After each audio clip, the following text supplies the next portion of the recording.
Aujourd'hui sur notre plateau, la nouvelle e-Vitara, un modèle inédit, la première électrique de Suzuki.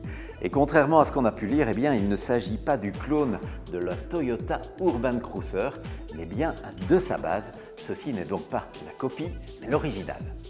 Contrairement à ce que son appellation suggère, ce modèle n'a pour ainsi dire rien à voir avec la Vitara thermique, si ce n'est son nom. Le modèle repose sur une toute nouvelle plateforme modulaire développée par Suzuki en interne, une plateforme qui permet à Suzuki de proposer deux variantes, traction ou transmission intégrale. La première embarque un moteur unique placé à l'avant de 144 ou 174 chevaux.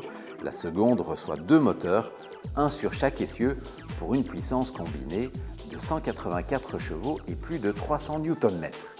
Un SUV donc, faut-il encore s'en étonner, SUV du segment B, mais qui prend le large en termes de dimension par rapport au Vitara thermique. Il gagne notamment 20 cm au niveau de l'empattement, ce n'est pas rien.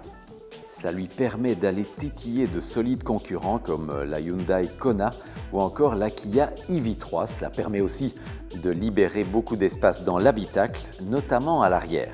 À l'intérieur, on retrouve deux écrans réunis en guise de cockpit. Les finitions sont de bonne facture et l'équipement, comme toujours chez Suzuki, bien complet. Niveau batterie, deux packs sont disponibles, 49 ou 61 kWh brut, les deux versions les plus puissantes profitant d'office de ce dernier. C'est évidemment la version traction qui revendique l'autonomie maximale. On annonce 426 km WLTP. Les puissances de recharge, elles, plafonnent dans tous les cas à 90 kW, une valeur honorable pour le segment. Prix de lancement 29 490 €, 34 490 € pour cette version all-wheel drive.